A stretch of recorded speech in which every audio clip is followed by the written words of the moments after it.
이 메모에서 본관이라고 기재되어 있는 것은 국회 본관을 의미하죠? 여기서는 좀 말씀드린 게 제한이 됩니다.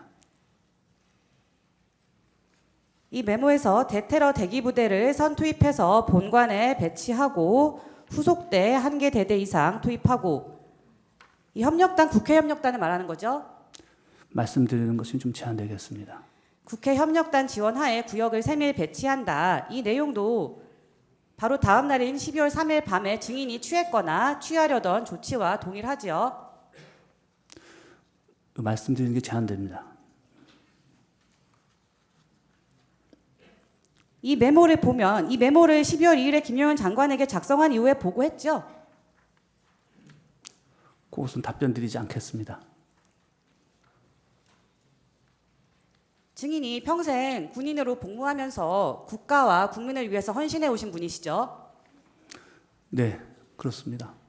증인이 이 자리에서 수사기관에서 진술했던 내용들을 모두 묵비하고 기억나지 않는다거나 말하는 것이 제한된다고 하는 것보다는 보다 떳떳하게 이를 밝히는 것이 국가와 국민에게 진정으로 봉사하고 헌신하는 길 아닙니까?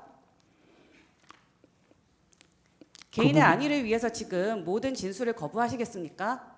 이의가 하나 있습니다. 지금 그 화상기에 아까 전 메모가 계속 띄워져 있는데 질문도 그 내용 관련이 끝났기 때문에 화상기에서 치워주시는 것을 좀 부탁드립니다. 질문하시죠. 이 메모를 보면 김용현 장관이 증인에게 미리 하달했다고 하는 임무는 대통령의 대국민 담화를 통해서 비상기염이 선포되면 이 보고 내용처럼 수방사 병력을 국회 본청에 투입해서 국회를 통제하라는 임무 아니었습니까? 이거라니까. 네.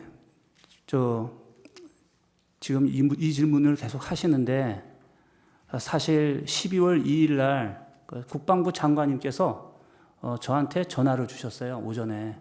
뭐였냐면 서울에서 비상 상황이 벌어지면 수방사는 어떻게 절차가 되고 역할이 뭐냐. 그래서 제가 그거를 한 4, 50분간을 전화로 말씀을 드렸습니다. 오전에.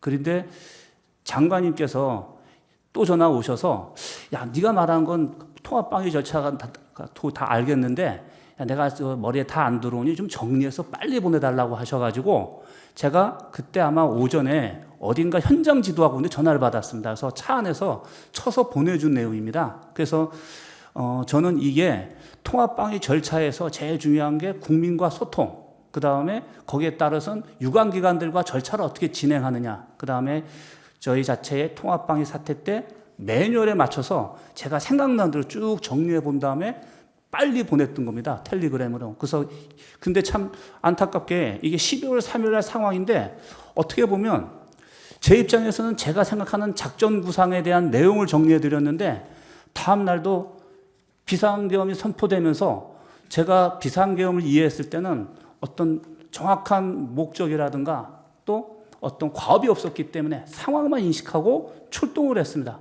그래서 제가 판단한 건 군인으로서 야, 이러면 이 상황이면 내가 통합방위 항상 훈련돼 있던 그 절차대로 하다 보니까 거의 일치된 겁니다. 통합방위 매뉴얼에 비상계엄 선포 시의 매뉴얼이 포함되어 있습니까? 비상사태로 돼 있을 겁니다. 서울에서 발생하는 비상 상황에 대국민 담화를 선포하는 내용이 통합방위 매뉴얼에 포함되어 있습니까?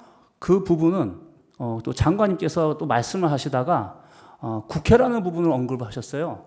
그렇기 때문에 제가 국회와 관련된다면 그렇다면은 그거는 이거는 저희가 통합방위 문제가 아니라 국가 차원에서 모든 게 공론화되는 상황이 될 것이라고 저는 생각을 하고 이런 내용들을 정리했었습니다. 그러면 김용현 장관이 국회에서 발생하는 비상 상황을 특정해서 매뉴얼을 작성하라고 지시한 것이네요.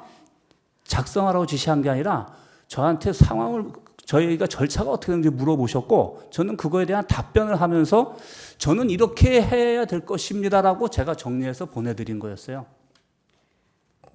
갑 15호증의 2에 3쪽 제시하겠습니다.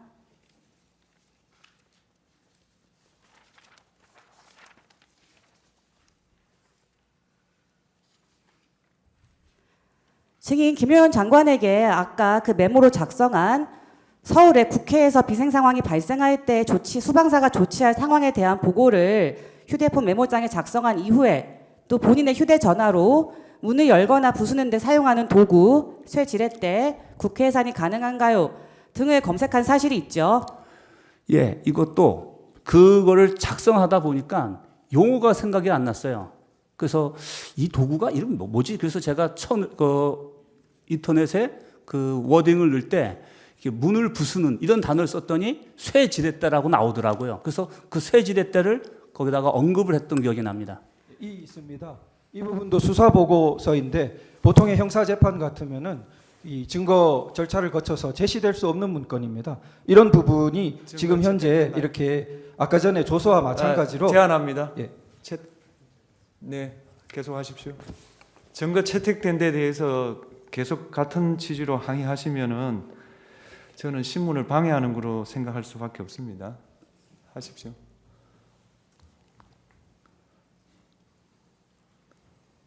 직위는 김혜원 장관으로부터 국회를 염두에 둔 수방사의 조치 상황을 작성하라는 지시를 받자 그 과정에서 문을 열거나 부수는 상황이 있을 것을 예정해서 이런 것들을 검색한 것이 아닌가요?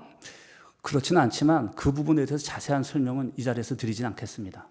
그거 거부합니다.